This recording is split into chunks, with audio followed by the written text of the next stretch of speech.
देखिए जो पिछले 10 सालों से 370 हटने के बाद खास करके देश में पूरी अमन और शांति थी कश्मीर और जम्मू के बॉर्डर पे।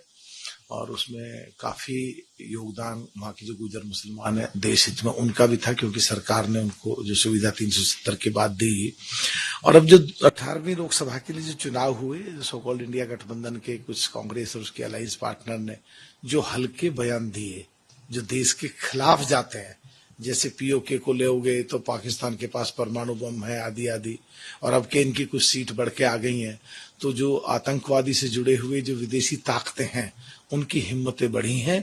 और इनको पर्सनल अपनी पार्टी या अपने लोग जीत जाएं इस इंटरेस्ट में इस तरह के बयान नहीं देने चाहिए थे। इनकी जिम्मेदारी भी इसमें बैठती है कि इन्होंने उसकी हिम्मत बढ़ाई है।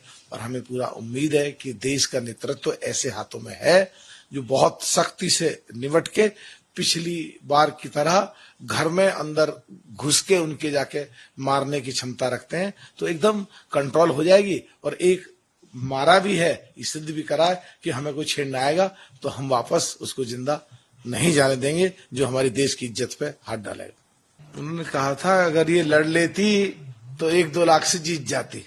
इसका मतलब है कि एडमिट फैक्ट है राहुल गांधी जी की तरफ से कि उन्होंने प्रियंका गांधी जी को लड़ने के लिए कहा था और प्रियंका गांधी जी डर की वजह से लड़ी नहीं थी। और जो चुनाव उन्होंने वहां लड़ाए राय साहब, उनको बलि का बकरा बनाया गया था।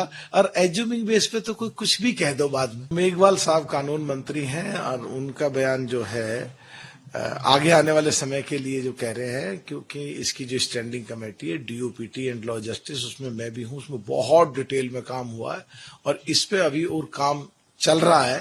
तो एनडीए में मोदी जी के नेतृत्व में सर्वसम्मति से उसमें डिटेल में काम चल रहा है और आने वाले समय में मोदी जी देश हित और जनहित में जो होगा मोदी जी के नेतृत्व में एनडीए में निर्णय लेंगे, जब भी कुछ बताया जा सकता है। ये जो सो कॉल्ड इंडिया गठबंधन और उसमें सबसे बड़ी पार्टी कांग्रेस जो पिछड़ों की और दलितों की बात करती है, ये तो केवल हाथी के दांत कुछ और खाने के दांत कुछ और स्वयं राहुल गांधी जी ने एडमिट कर लिया। जब इंदिरा गांधी जी प्रधानमंत्री थे, राजीव गांधी प्रधानमंत्री थे, मनमोहन सिंह प्रधानमंत्री थे, तो वो प्रधानमंत्री कार्यालय में जाते थे, दलितों के लिए और पिछड़ों के लिए काम नहीं हुए थे जितने होने चाहिए थे।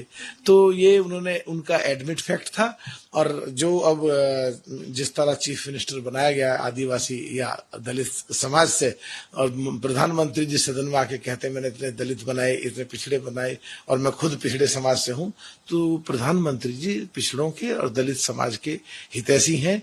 ये केवल नकली बात करते हैं। और महिलाओं के भी, इसीलिए महिलाओं का आरक्षण बिल संसद में लेके आए थे।